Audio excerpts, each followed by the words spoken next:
What is good, Cowboys Nation? Welcome back to the channel.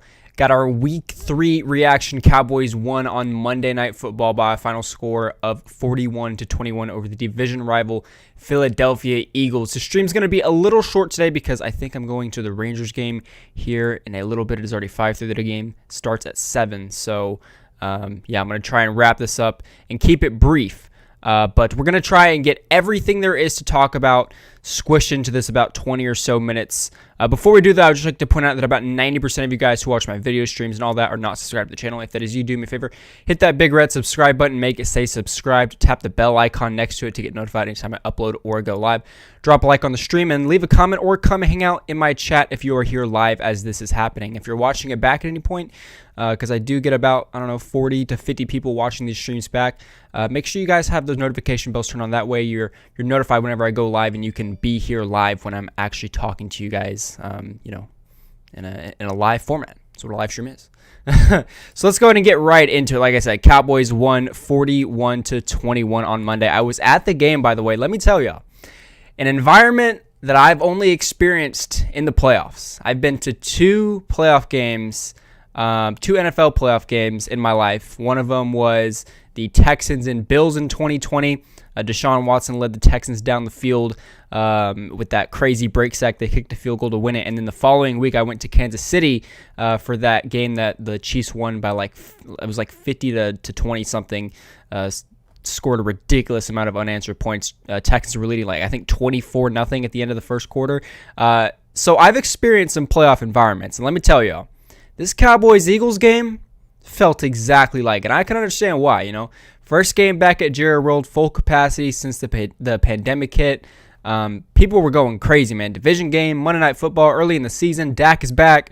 It was amazing. And to think that I was considering just staying home and watching this, thank God I went because, man, it was crazy. I should have vlogged it. I think I might vlog Cowboy games from now on, but I definitely should have vlogged that one. It is what it is, though. All right, let's go ahead and get right into all the talking points and things to discuss from this game. We're gonna, like I said, kind of keep it brief. I'm gonna go over 3 positives and 3 negatives. We'll start with the positives, obviously. Trayvon Diggs. I mean, my God, Trayvon Diggs is cornerback 1 easily. I went into the season and I was like, yeah, I like this kid's potential. I like what he brings to the table. I think he can be a valuable asset to the defense. But I'm not pressing the cornerback 1 button on him just yet. Now here we are, a few days removed from Monday Night Football. He's locking up Devonta Smith, talking trash to Jalen Hurts, telling him quit throwing him my way. This is Diggs Island. All right? He is cornerback 1. And as crazy as this may sound, he is right now in the conversation for Defensive Player of the Year, and I understand it's only week 3. I get that, but if you dwindle it down to everything that's happened over the past 3 weeks, he is probably one of the best defensive players in the NFL. Now, will it stay that way throughout the rest of the season? Probably not. Okay, Trayvon Diggs still young. I like the direction he's going in, and I have faith that he is a true lockdown corner in the NFL right now. But let's not get it twisted. He's not Jalen Ramsey, all right?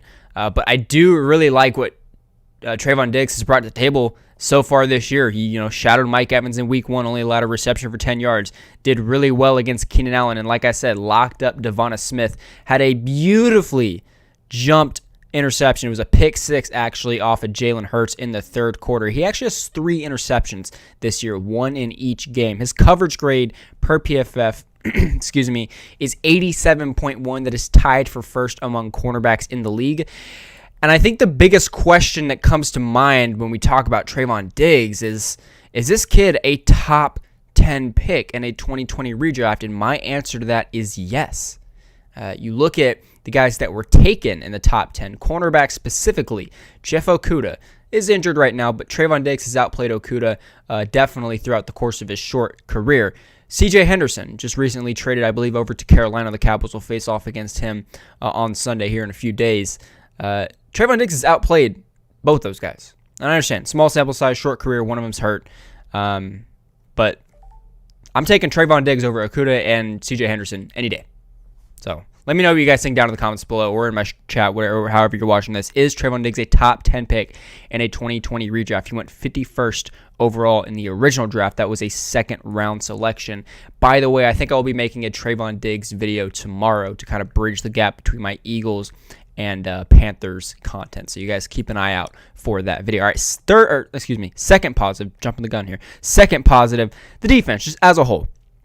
8 takeaways so far in 3 games, really 9 because Jayron Kearse should have had that interception. He was called for pass interference against the Chargers last Sunday, or actually 2 Sundays ago, technically.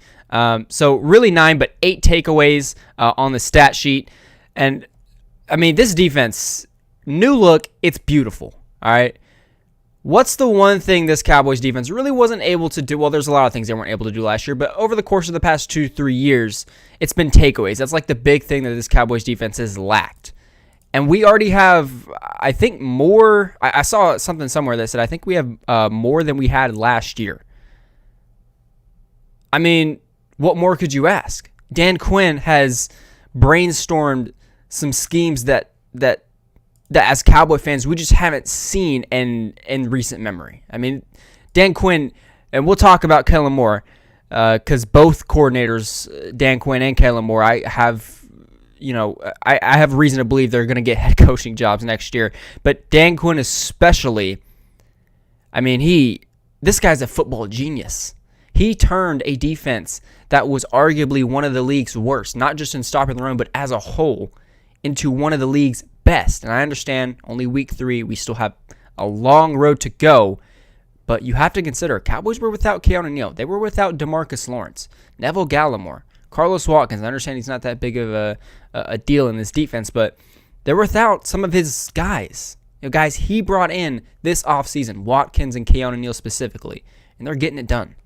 Dan Quinn has done a great job so far, and he did an amazing job against Philly on Sunday. And I understand it's Philadelphia, guys. This is a game the Cowboys were supposed to win, and you like to see that 41-21. You kind of expect that.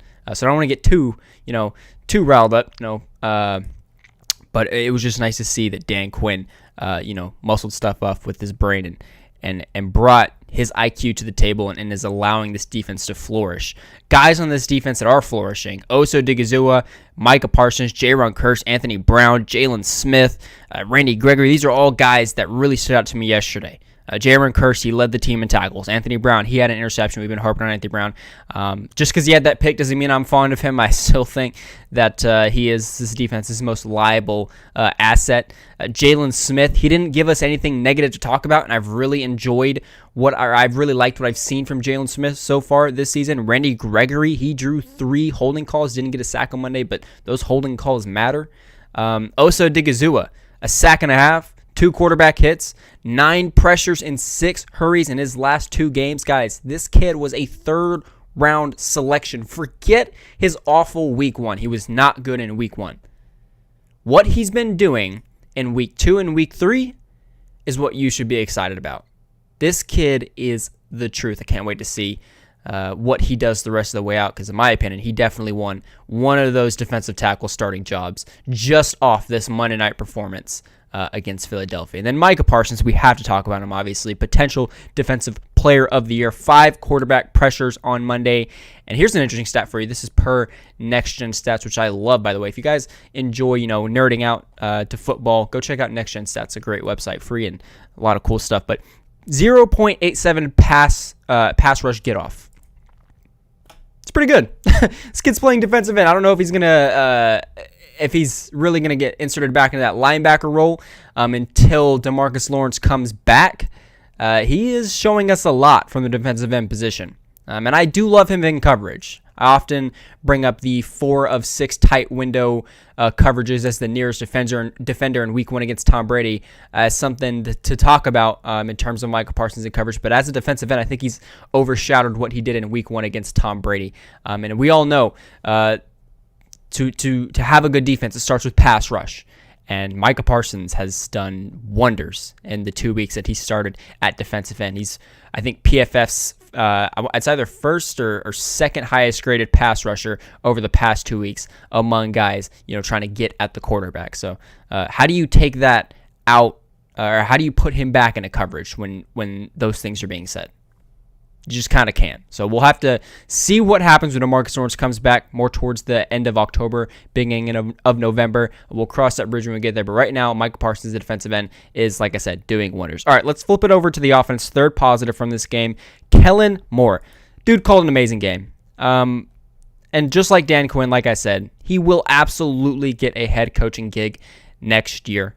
Kellen Moore has adapted to every situation he's been presented with so far this season.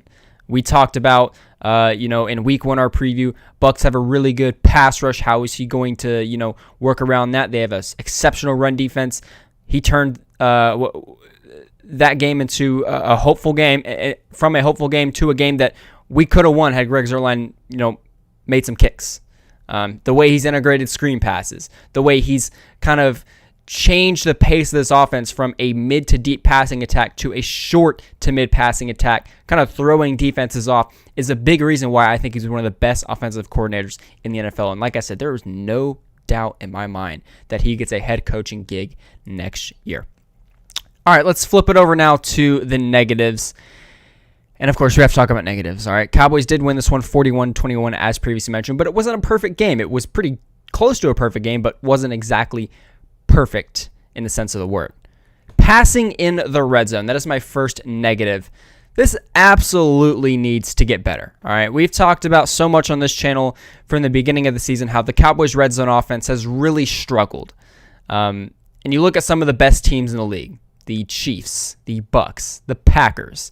What have they done well in years past while being one of the most dominant teams in the league? They can pass in the red zone. Now, the Cowboys have Ezekiel Elliott and Tony Pollard, but we saw when they go up against really good run defense, such as the Tampa Bay Buccaneers, that their red zone offense really wasn't there. Their red zone offense really stems from Ezekiel Elliott. And I understand they were without Zach Martin week 1, but at the end of the day, Connor McGovern was playing just as well, in my opinion. That kid balled out, and we'll talk about Connor McGovern potentially as a replacement for Tyler Biadasz here in a second. But you have to be able to pass in the red zone because, it's pretty easy for defensive coordinators going up against the Cowboys saying, all right, when they get inside the 20 or more so get inside the 10, inside the 5, as you're getting closer to that goal line, we're going to be expecting more of Ezekiel Elliott up the gut so we can just stack the box. Cowboys can't really pass in the red zone, and we didn't see much of that a few nights ago, because I am doing this on Wednesday against the Philadelphia Eagles. So I would love to see the Cowboys improve on that throughout the season. I think that's one thing that's really going to come back to bite them later on when they're in these really close games against really good teams down the road. And there's not many up until the Kansas City Chiefs a few weeks after the bye. Second negative, Tyler Biadasz. Arguably, in my opinion, one of the worst Cowboys players so far in 2021. He can't pass block. He can run block. He's a really good run blocker. I'll give him that. But as a center, you're touching the ball every play. You're a very important piece of this offensive line. I wouldn't go as far as to say as important as the tackles, but it's up there. You have to be good in both assets. Dak Prescott has been under pressure quite a bit, and it's not because of Terrence Steele. It's not because of Tyron Smith. It's not because of Zach Martin or even Lyle Collins in week 1. It's because of Tyler Biadasz. And I'm going to cut him some slack here. He has gone against some very tough defensive tackles. One Tex so far, Ndamukong Suh, Vita Vea, Linval Joseph, I believe, for the Chargers, Fletcher Cox, Jonathan Hargrave through these first 3 weeks. But, like I said, if the Cowboys want to be able to compete with some of these top dogs, if you think they can win 12, 13, 14 games, which is very possible, Dak Prescott can't be under this much pressure. Because against really good teams, it's going to be these pass rushes that Tyler Biadasz is giving up that end up counting towards why the Cowboys may lose at the end of the night. So my solution to that, looking at Connor McGovern. And this is why I'm glad the Cowboys did not trade Connor McGovern because, like I said, Connor McGovern played just as well, in my opinion, as Zach Martin in week 1 against Tampa Bay. I want to see him getting reps at center. Obviously, Connor Williams in the preseason, that didn't work out. So let's put Connor McGovern into that situation. Let's get him in there in practice, see what he can do. Cowboys have some pretty easy opponents coming up. Carolina, New York. Let's see what he can do, man. Because Tyler Biadasz, man, not it. I wouldn't be surprised if Tyler Biadasz loses his job here in the coming weeks. Third and final negative, and then we'll wrap this up. Like I said, a little short going to the Ranger game. It starts here in just over an hour, so Like I said, gotta kind of speed this up. Clock management, though, that's our third negative. Why wasn't there a timeout called before the half? A little confusing.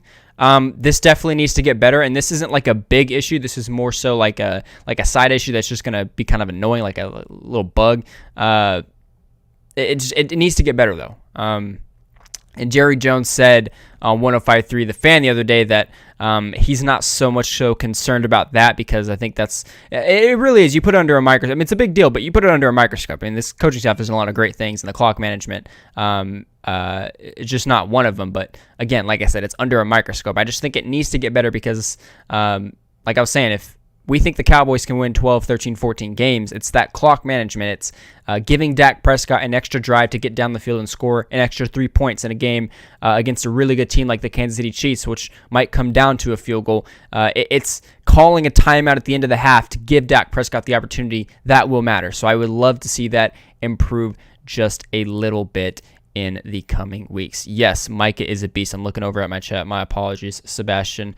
Like I said, I got to get that second monitor, man. I gotta get that second monitor. I've been doing this for like a month and a half, 2 months, and I keep having to flip windows to look at my chat. Gotta get that second monitor so I can be able to read the chat. I do apologize. I don't know how long you've been in here, but shout out to you for joining, bro.